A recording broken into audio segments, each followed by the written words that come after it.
Are we ready for Facebook yet? The wheel is turning. The wheel is turning. Hallelujah. So we're so glad that you are here with us this morning. The slides, please. That's it.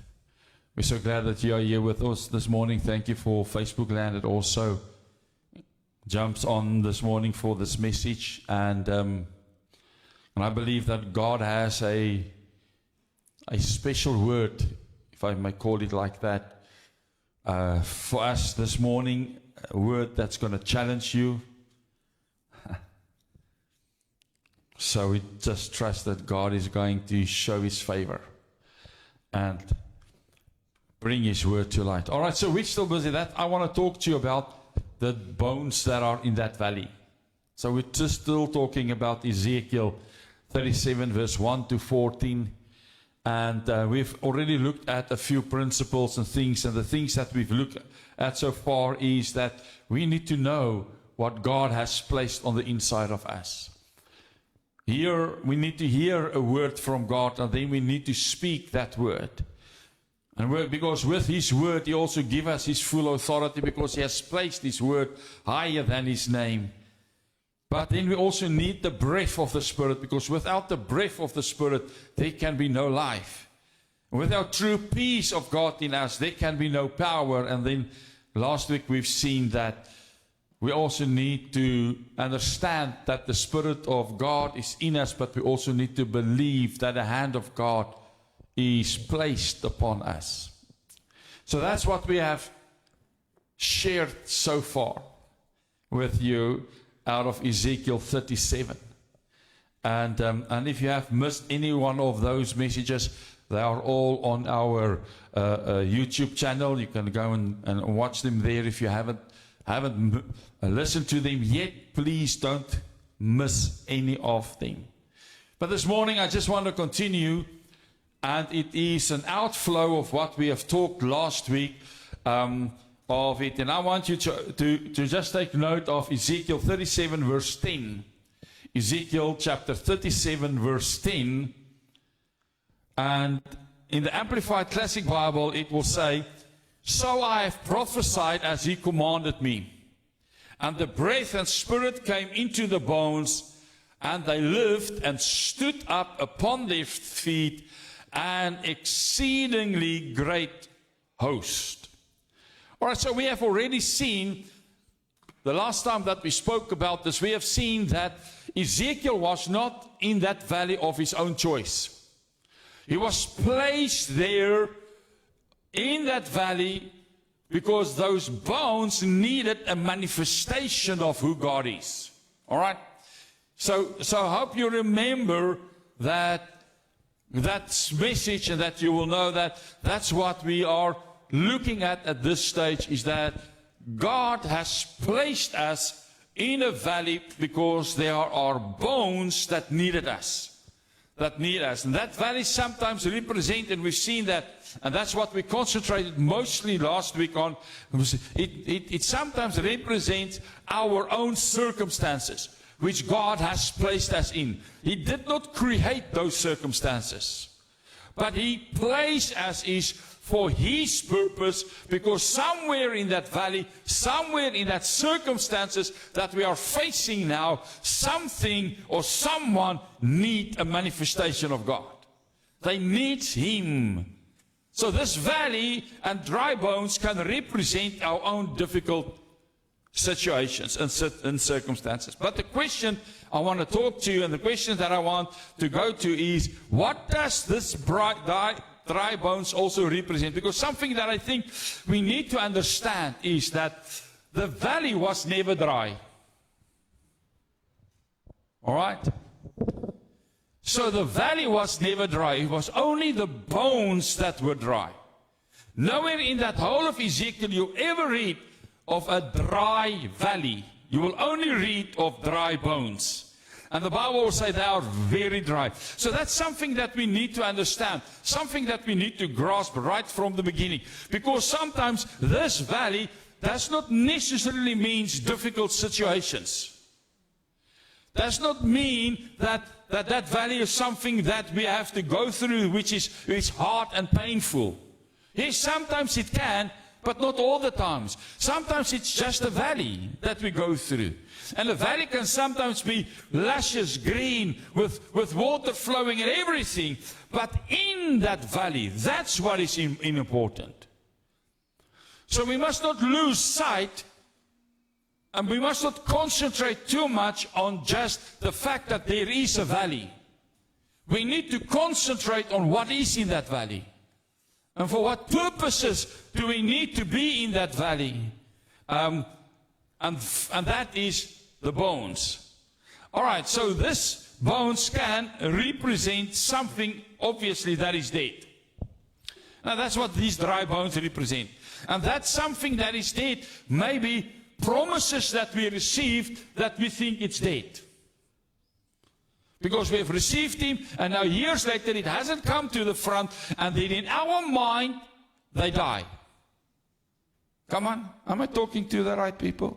It can be sometimes dreams that we had that died because it never realized. Okay? It also can represent people, because people is the dry bones. People who are spiritually dead. And I'm not talking here about people that are sinful. All right, when I'm talking about spiritual death, that is people who have lost their true identity, and through the fact that they've lost their true identity, they're also starting to lose their faith and trust in God, but they're still being Sunday after Sunday in church. They're good Christians, but they don't understand and comprehend their identity. But most of all, I believe, it represents people that are dead because of their sin. And when I'm talking about sin, I'm talking about this. They are ignorant of their identity in Christ. They are dead because they are consumed, and they are caught up in slavery of the evil of this world. So with this in mind, I want to make the following statement that I want you to hear. And this is the start of the challenge that we are going to talk about this morning.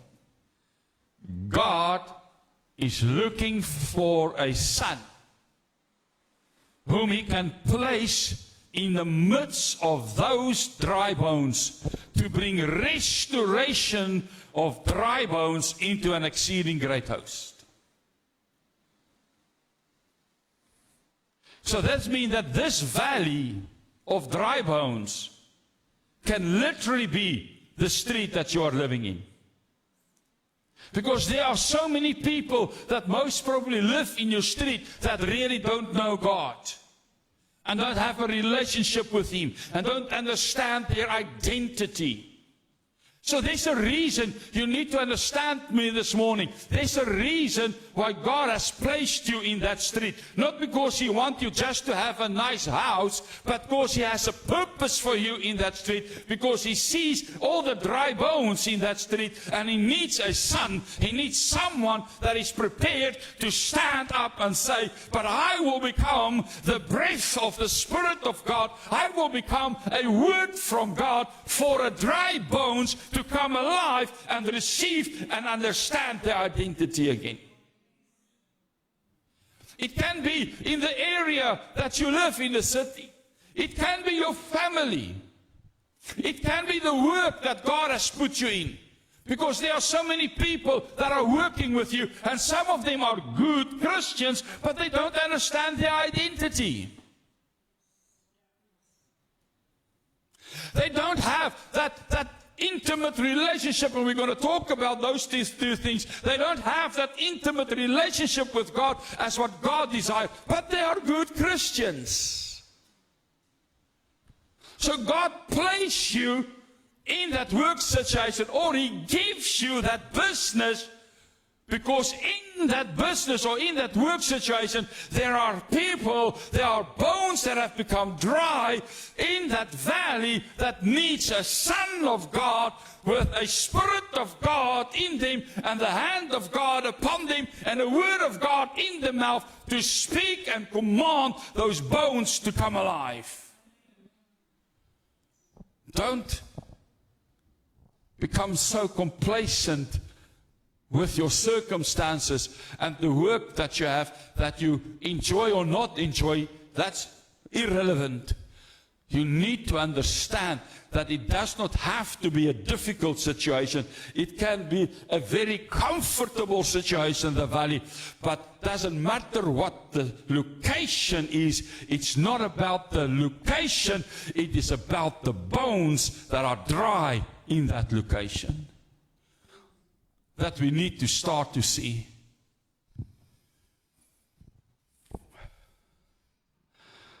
I believe if you just do yourself a favor, and whenever you go to work or wherever you are traveling during a day, and you really just start to look around you, I believe you will realize that you sometimes will see hundreds and hundreds of dry bones wandering in the streets or driving in their cars or sitting in the offices, totally ignorant of their true identity. There is literally every day in your life dry bones around you. That all that they need is someone with the breath of the Spirit of God and with the Word from God to restore those dry bones to God's purpose and God's design.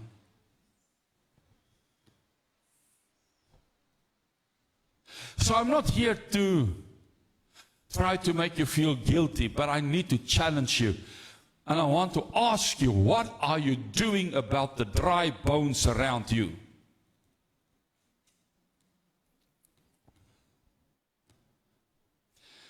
Some will call and say that we need a revival. Others, as we heard on a Thursday night, and we had a very good meeting on Thursday night, will call it reformation or restoration. But I want to call it for what it is. And what it is the following.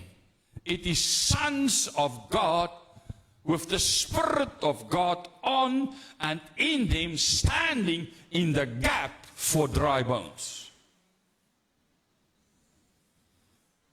So whether we call it revival, whether we call it restoration, or whether we call it Spirit-filled sons, we need to understand that none of that is actually just a mere external awakening or just an emotional high. If you really understand Ezekiel 37, then it really and clearly demonstrates that when the breath of God flowing from a Son of God entered into the dry bones, those dry bones did not simply move, they became a living army. They became something that are standing upright, united and purposeful. That's what we read in Ezekiel 37:10. So I believe with my whole heart this morning, I believe for those that are sitting here and for those that are going to listen to this, I believe it's time again for Spirit-filled sons with the breath of God flowing through them to bring life where there is death, to bring alignment where there is disarray, to bring empowerment where people are feeling weak. It is time for the Spirit-filled sons with the breath of God flowing through them to transform dead, dry bones into who they really are, their identity, and who they truly relate and how they truly relate to God, and that is their intimacy with God. Those two words is the only purpose of dry bones and why God will place you between dry bones, for them to receive the identity and start to live in intimacy with Him again. There are just these two purposes for dry bones to come alive. Identity and intimacy. See, I need you to understand me this morning. There where you are right now, at work, at home, in what friendship circle you have, wat 'n familiekring jy ook al is, of dat net jou huisgesin is, of 'n breër familiekring is, and even I know there are some families that love at least once a month or something, they come as a family together and they do something together as a family. But I promise you, there's a reason why God has placed you in that family, not because for that family to torment and irritate you.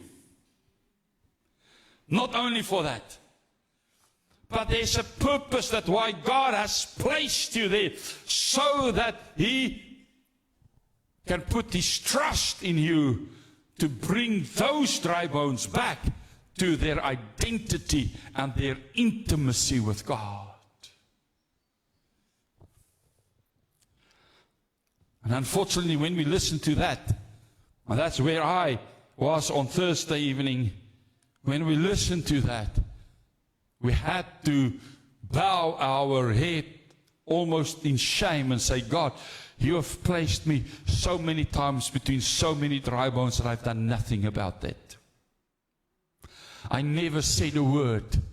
I never allowed the breath of God to flow through me. You see, you don't have to say something all the time. You don't have to do something all the time. You just need to be a vessel to allow the breath of God. And you see, the next time that you have a family gathering, if I can call just on the family gathering for a moment, the next time that you are at the family gathering and you all are sitting around the table or around the fire or whatever, you just have to sit there and just say, come Spirit, come breath of Spirit, start to flow through me, start to breathe through me. Here are bones that need you. Here are bones that need you. And I will promise you, you will start to do that. And in a while, and in a time, people will start to come and talk to you. And they will want to know. And then you will give a word from God. And you will restore them to their identity. But we look at them and we understand them and we know them. And we say, ah, no man, not them.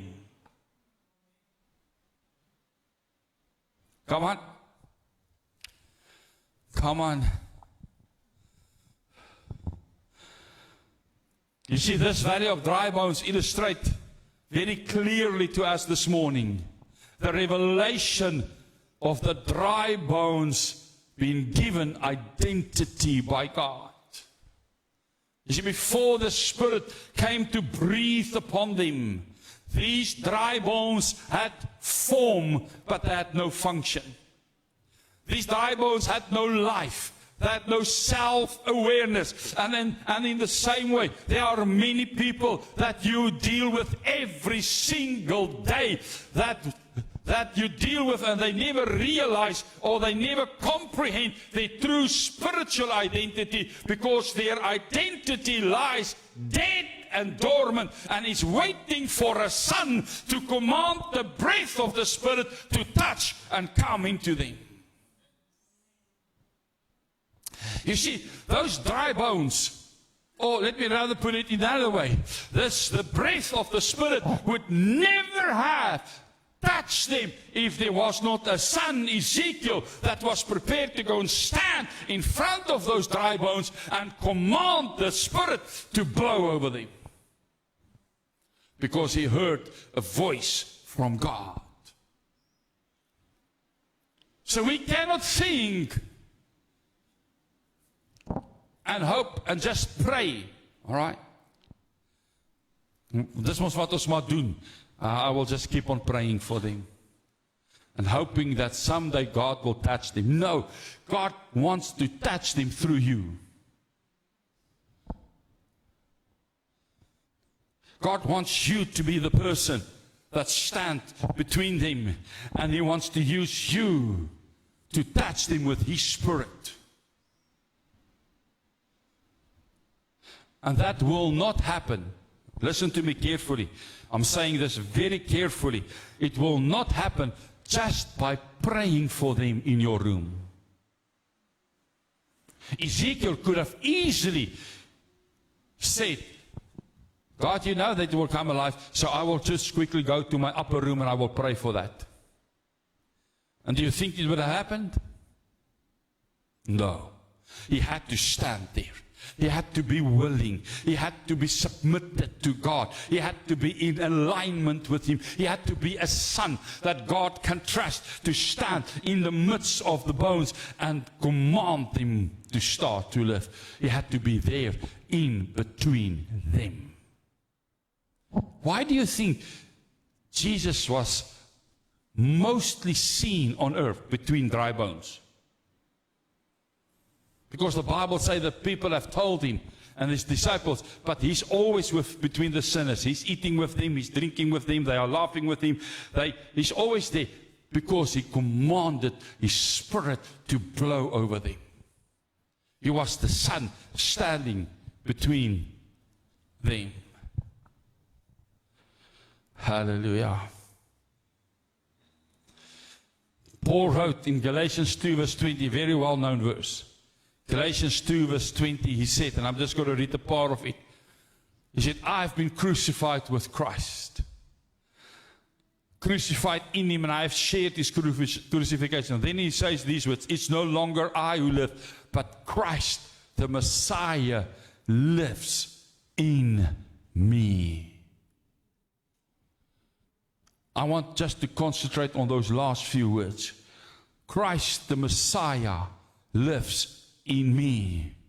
It is time for us as sons of God to allow the breath of the Spirit to blow through us and awaken all dry bones in your valley to who they are in Christ. Restoring confidence and divine position and understanding that their identity is no longer defined by their circumstances. Their identity is no longer defined by all their past failures. Their identity is not defined by any external validation, but their identity is defined by the Spirit of God that wants to live in them and on them. So whether you would like it or not, you have a mandate from God. And He trusts you. We've seen that last week. He trusts you to bring dry bones back into alignment with what has always been true in His heart. Always be in His covenant, always be His purpose, because you need to understand where the breath of the Spirit of God is moving, it will reveal true identity. The Spirit of God will make visible and make alive that which heaven always known about you and about those dry bones. So that's why we need to start wherever you are, in whichever valley you are. Because I will tell you now, you can take it or not, you are not in a valley that there are no dry bones. In every valley that you have, and I say again, whether that valley is called your circumstances, or whether that valley is called the street that you live in, or the valley is called your household, or your valley is called your family, or the work, or whatever. Even if your valley is just called Checkers, or ShopRite, or the mall. Because when you walk in the mall, there's hundreds of people walking past you. And how many of times do we really see dry bones? And if we see, what are you going to do? What are you going to do? You see, when we really start, remember there was 3 things that I've said last week that we need to make sure of: faith, authority, and obedience. If we have faith in God, if we understand the authority and we become obedient to Him, then it will not matter whether you are in a mall or in a bioscope theater or wherever you are. You will go and you will speak life into a dry bone that God will show you. But how many of us will have that boldness?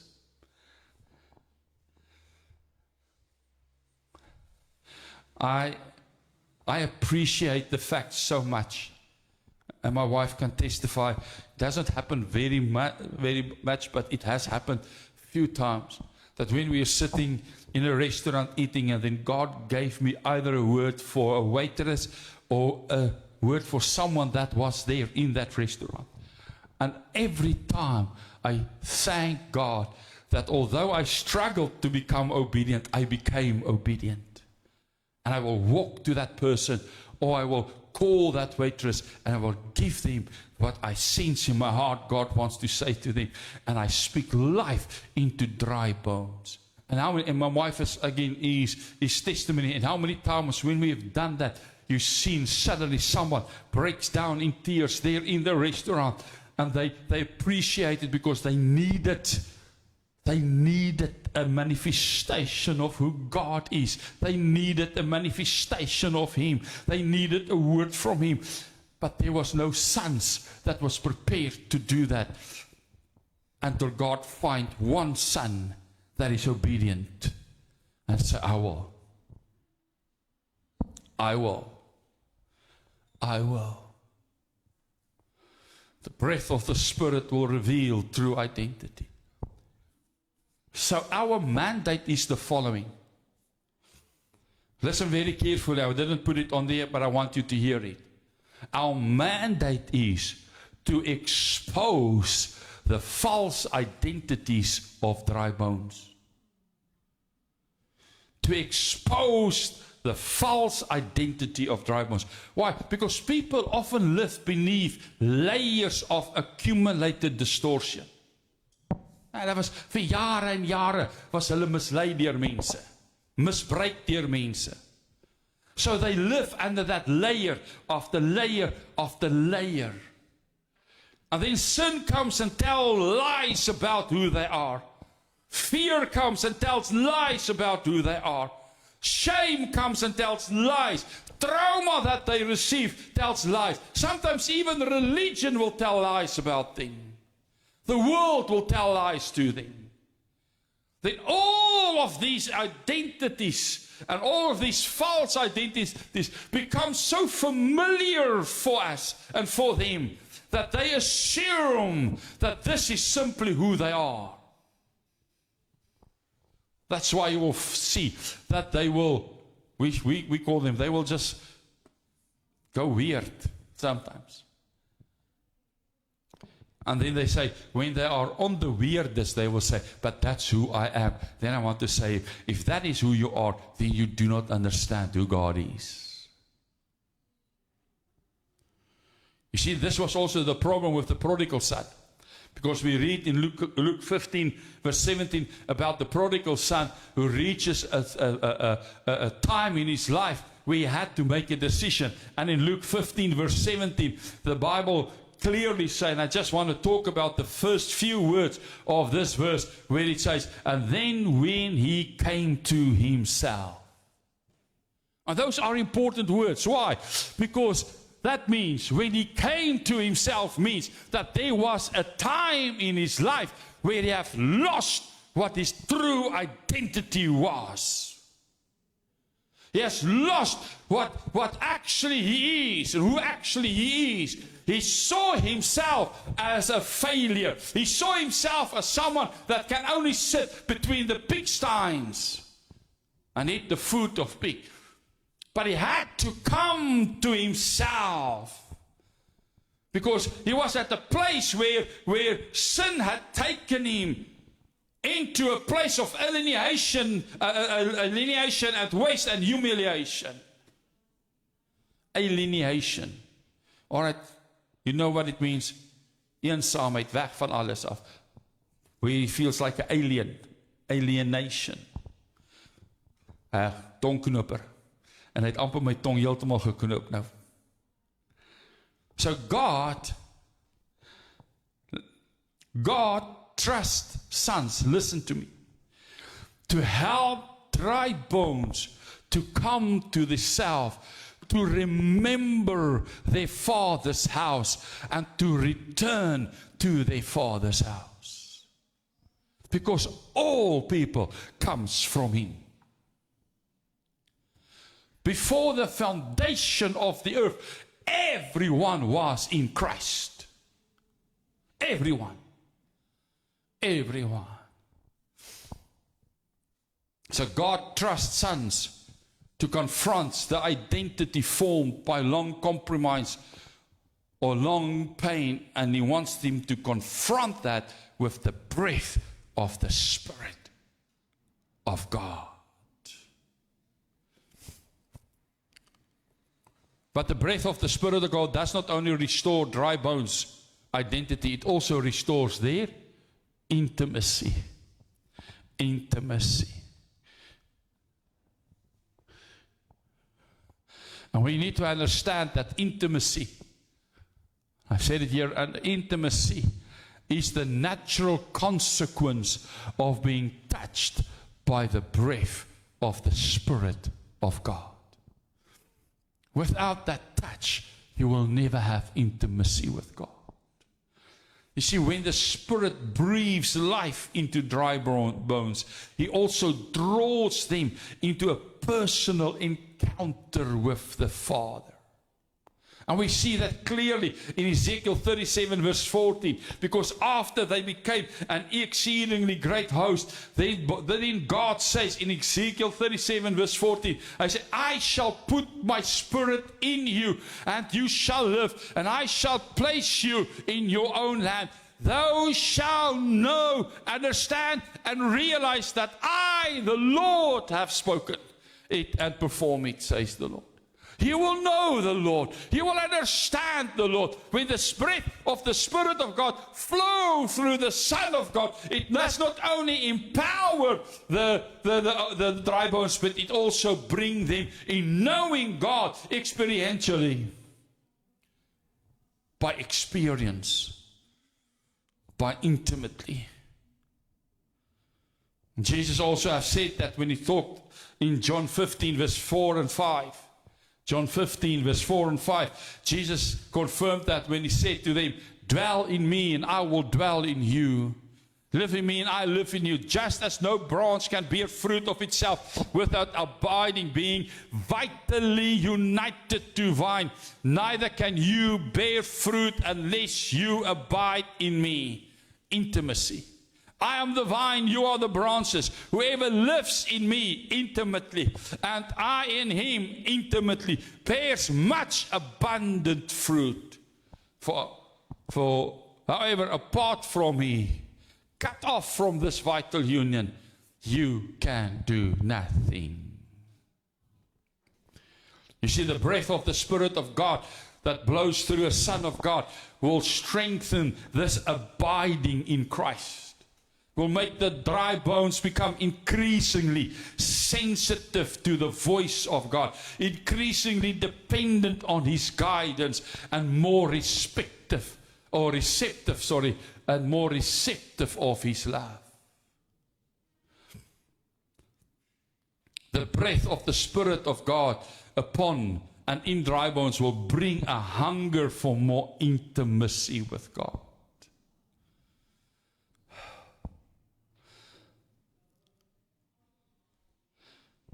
Sometimes we actually, as carriers of the breath of God, also need this. To become hunger for more intimacy with God. We need to be like David when he calls out in Psalm 63 verse 1. In Psalm 63 verse 1, he calls out these words. He said, "O God, you are my God. Earnestly I will seek you. My inner self thirsts for you. My flesh longs and is faint for you in a dry and weary land where there is no water." You see, the breath of the Spirit of God must produce a heart that desire God above all else. All else.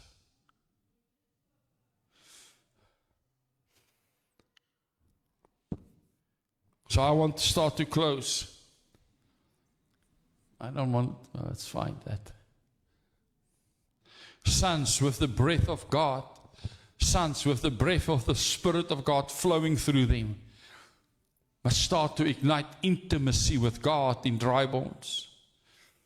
The reason, because the breath of the Spirit brings the soul back to what it was made for.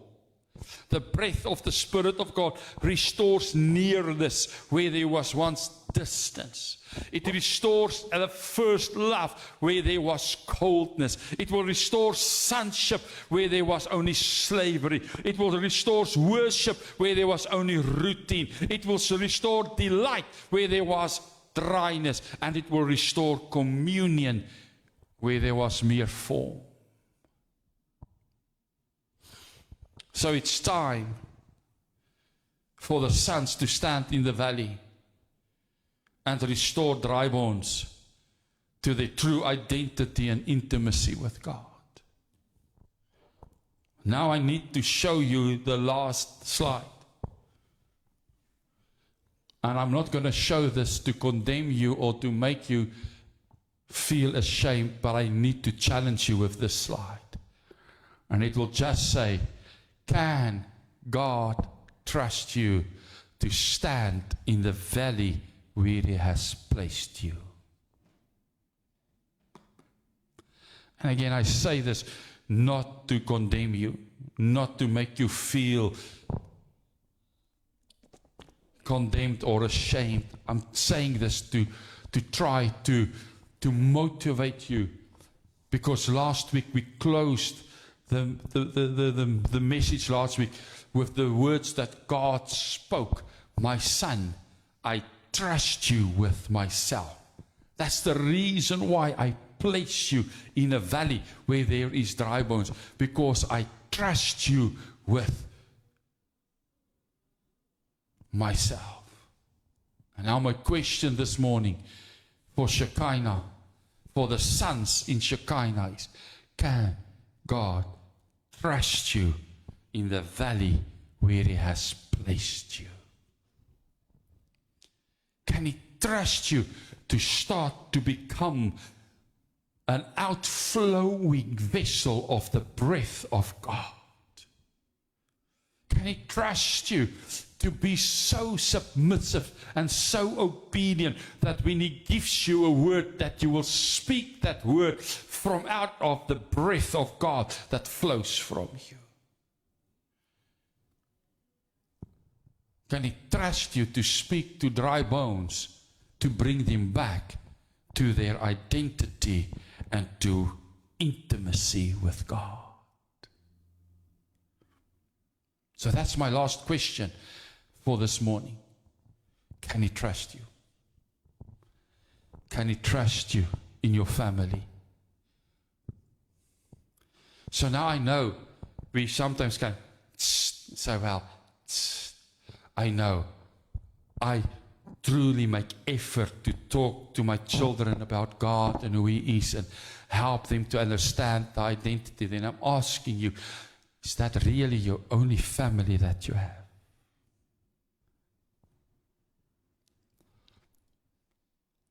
Your work situation. If you're like me and Francois that have their own businesses, can God trust us? That business is His valley that He has placed us in. And we need to start to manifest His presence and His power and His identity and His intimacy in that business. Can He trust us?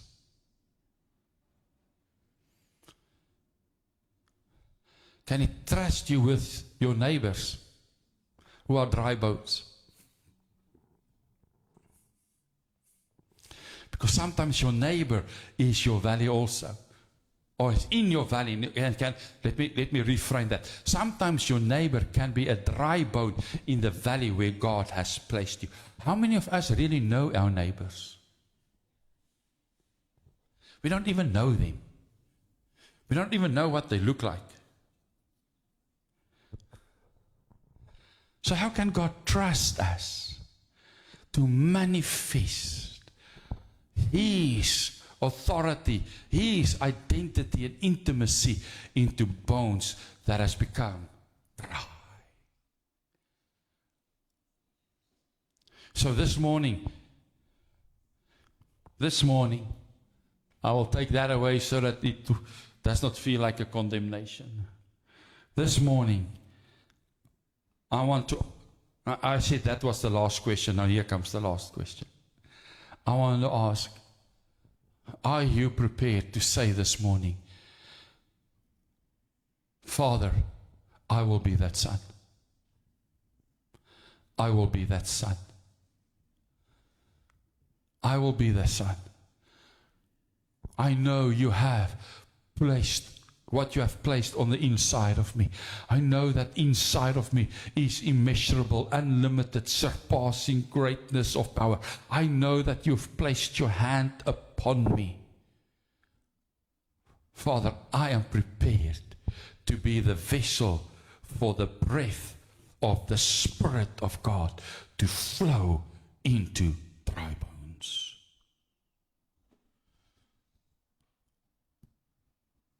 Ek meld aan, Here. You see, when God spoke to the prophet Isaiah, He explained, and if you can read that part in Isaiah 6, you will find it. He will explain to him literally how Israel seems to be the dry bones. He doesn't talk about dry bones, but it boils down to that. And then he asked the question, whom shall I send? And then Isaiah lifted up his hand and he said, Lord, send me. Although I am a man that does not have a lot of words, although I am a man that lives in this dry bone and is also sometimes, but here I'm prepared. Use me to bring identity and intimacy back to dry bones. Use me. So let's stand before God.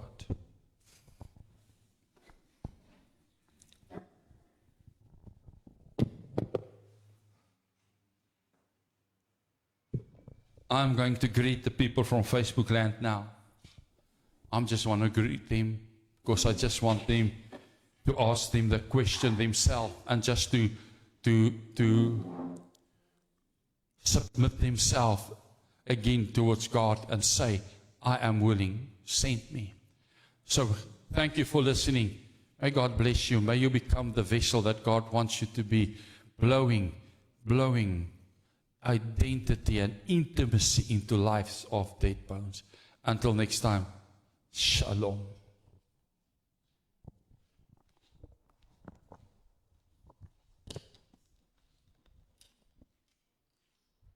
So while you are standing, I want you to close your eyes. Ek wil hê jy moet jou oë toemaak.